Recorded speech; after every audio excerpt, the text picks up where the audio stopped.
2.5 വയസ്സുള്ള മകനെ കൊലപ്പെടുത്തി ദമ്പതികൾ ജീവനൊടുക്കി. ഈ വാർത്ത തെല്ലൊന്നുമല്ല മനസ്സിനെ ഉലച്ചു കളഞ്ഞത്.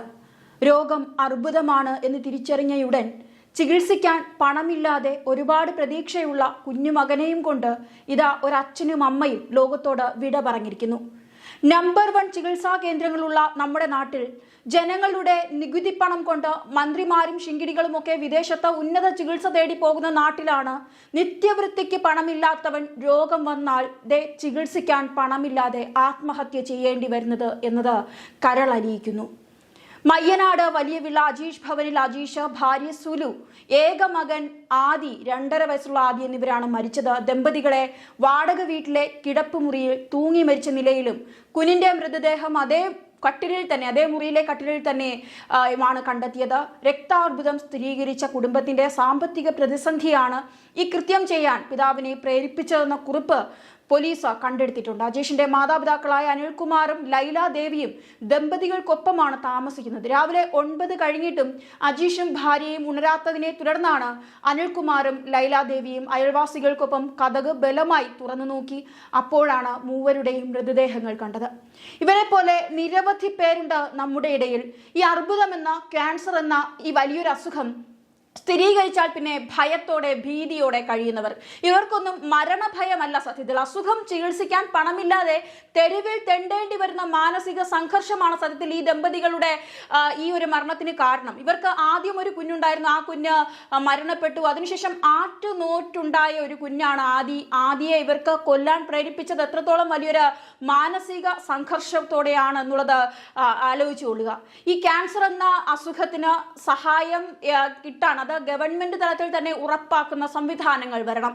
പണമില്ലാത്തവൻ ജീവൻ ഒടുക്കേണ്ടവനാണ് എന്ന ബോധ്യം, ഈ തോന്നൽ ഇവർക്ക് എങ്ങനെയാണ് ഉണ്ടായത്? ബഹുമാനപ്പെട്ട ആരോഗ്യമന്ത്രി വെറും 38 വയസ്സുള്ള ദമ്പതികളാണ്, 36 വയസ്സുള്ള ദമ്പതികളാണ് ആറ്റുനോറ്റ് കിട്ടിയ കുഞ്ഞിനെയും കൊണ്ട് ആത്മഹത്യ ചെയ്തിരിക്കുന്നത്. കാരണം ക്യാൻസർ എന്ന ഒരേ ഒരു അസുഖം സ്ഥിരീകരിച്ചത് കൊണ്ട് മാത്രമാണ്.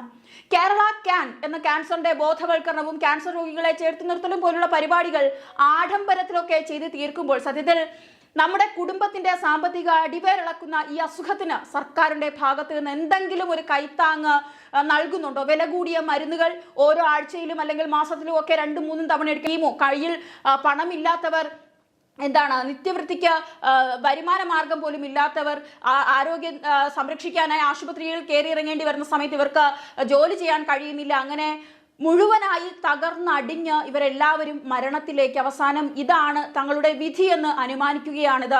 ഇവരെ കുറ്റം പറയുന്നത് എങ്ങനെയാണ്? ഇവിടെ ആത്മഹത്യ ചെയ്ത അജേഷ അർബുദ രോഗത്തിന് ചികിത്സയ്ക്കായി സാമ്പത്തികം കണ്ടെത്താനാകാതെ ഗതികെട്ട് ചെയ്ത ആത്മഹത്യയാണ് എന്ന വിവരം പോലീസ് തന്നെ സ്ഥിരീകരിക്കുന്നുണ്ട്. വലിയ വിള സുലു ഭവനിൽ സുരേഷ് ബിന്ദു ദമ്പതികളുടെ മകളാണ് ഭാര്യ സുലു. ആദ്യം ശ്വാസം മുട്ടിച്ച് 2.5 വയസ്സുകാരനായ മകനെ ശ്വാസം മുട്ടിച്ച് കൊലപ്പെടുത്തിയതിന് ശേഷമാണ് ഇവർ മരണപ്പെട്ടതെന്നുള്ളതാണ് പോസ്റ്റ്മോർട്ടം റിപ്പോർട്ടിൽ പോലീസ് പറയുന്നത്.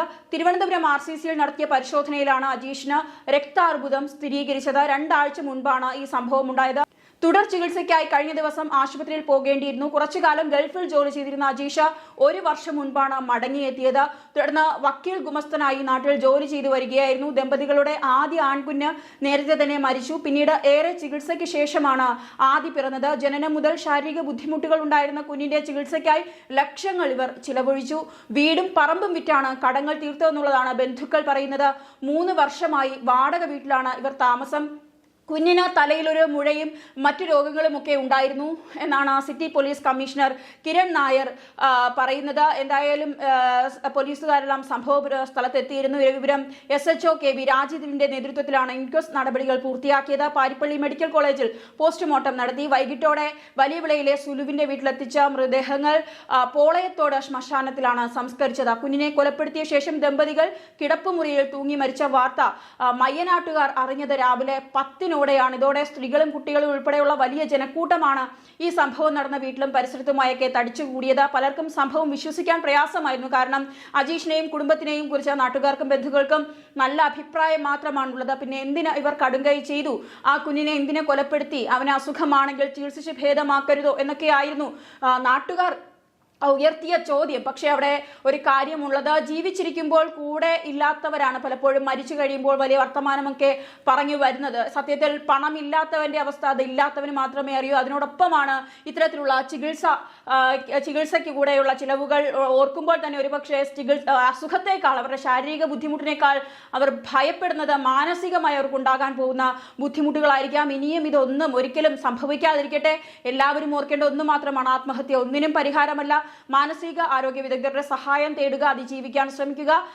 1056 1056 എന്ന നമ്പറിൽ നമുക്ക് ബന്ധപ്പെടാം. എന്ത് വിഷമമുണ്ടെങ്കിലും ഇവരോട് നമുക്ക് പങ്കുവയ്ക്കാം.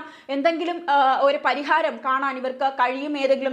ഏതെങ്കിലും തരത്തിൽ നമ്മുടെ ഗവൺമെന്റ് സംവിധാനങ്ങളുമായി ബന്ധപ്പെട്ട് തന്നെ വേണമെങ്കിൽ മാനസികാരോഗ്യ വിദഗ്ധർ നമുക്ക് വേണ്ട കാര്യങ്ങളൊക്കെ ചെയ്തു തരുമെന്ന് വിശ്വസിക്കുക. അതുകൊണ്ട് എല്ലാവരും ഇത് എപ്പോഴും മനസ്സിൽ കരുതുക. 1056 എന്ന നമ്പറിൽ നിങ്ങൾക്ക് എന്തെങ്കിലും മാനസിക ബുദ്ധിമുട്ട്, ആത്മഹത്യാ പ്രേരണ ഉണ്ടാകുന്നുണ്ടെങ്കിൽ ദയവായി ഈ നമ്പറിൽ വിളിക്കുക.